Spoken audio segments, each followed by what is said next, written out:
السلام علیکم ورحمت الله وبرکاته. د حماسي کاروان د ګروپ ټولو ملګرو الله پاک مو روغ جوړ لره. الله مو حافظ ناصر سه یو ورور پوښتنه کړې ده چې امام د ماخوستان لمانځه کې په اوله قاعده کې اللهم صل مو ویلي او اللهم ربنا مو ویلي، سجده سهو په لازمیږي که نه؟ وروره په دغه امام سجده سهو لازمه ده. الله پاک دې روغ جوړ لره. وعلیکم السلام ورحمت الله وبرکاته. یو ورور پوښتنه کوي چې دا چکې وهل د یو چا دپاره څنګه دي؟ نو محترمه دغه د اسلام او د مسلمانانو شعار نه ده، باید ونسی محترمه. د نرانو دپاره علما بیخي ناروا بلي.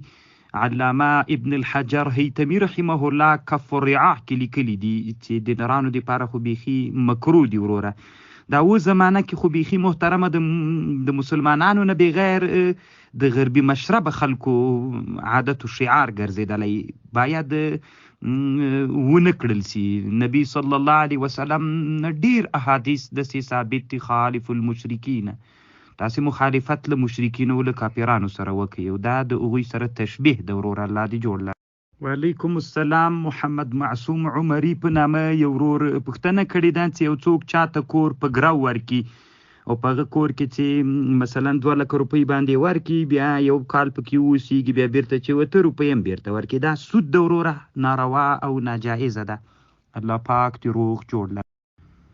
وعلیکم سلام. یو ورور پوښتنه کوي مثلا یو سړی نظر وکي، بیا وایي که د ما دا کار وسو زه به یو پسه حلالوم، نو دغه پسه غوښې ده ته خوړل روا دي که نه؟ نه محترمه، ده ته هم ناروا دي، د ده اولادونو ته او دی چې چا نه پیدا د مور و پلار دوی ته هم ناروا دي وروره. اصولو فروعو ته د نظر خوړل جواز نه لري. الله پاک دې روغ جوړ لره. وعلیکم السلام. عطا محمد مخلص په نامه یو ورور پوښتنه کړې ده چې یو څوک چا وکیل ګرځولی چې ما ته تریاک واخله، مثلا په هغه وخت کې قیمت اول، نو بیا هغه نه دي اخیستلي، اوس ورته وایي چې د ما هغه تریاک راکه، هغه ورته ویلي نه مې دي اخیستلي، پیسې دې را سره پرتې دي.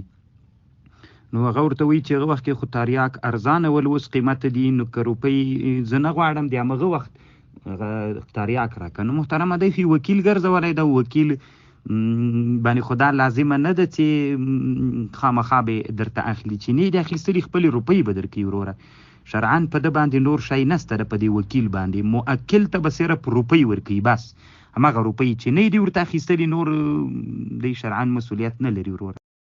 وعلیکم السلام ورحمت الله وبرکاته. یو ورور پوښتنه کړې چې یو چا له برمې والا سره عقد داسې کړی ده چې ما ته برمه ووهه دومره متره دی چې پوره کړله، بیا زه دومره روپۍ در کومه، نو د عقد په دې سوی ده. اوس هلته برمه بنده ده، دی ورته وایي چې ما ته مکملې روپۍ راکه، زه ځمه، دی ورته وایي مکمله څا به وهي. شرعا حق نه لري محترمه ورسره. الله پاک دې روغ جوړ لره، ځکه عقد په دې سوی ده چې دا ټول به ما ته رسوي، زه بیا روپۍ در کومه. الله دې ښه. وعلیکم سلام. یو ورور پوښتنه کړې ده چې سړی دغه سیابندي مسواک ووهي، بیا یې په خوله کې خوند ډېرېږي، نو دې باندې خو به په مانځه کې دغه عین محترمه په روزه کې لا مشکل نه لري. الله پاک دې روغ جوړ لره، جنتي سي، الله دې حافظ الناصر سه. رطب مسواک فقها ورته وایي، ما په دې بحث هم کړی ده، مشکل نه لري وروره. الله دې جوړ لره. وعلیکم السلام ورحمت الله وبرکاته. یو ورور پوښتنه کوي چې مثلا یو څوک په حکومت کې وظیفه لري، د هغه 200 لیتره تیل دي، نو دی نسی سوځولی، مثلا یو بل مجاهد ته ورکوي، شرعا دا روا ده که ناروا ده؟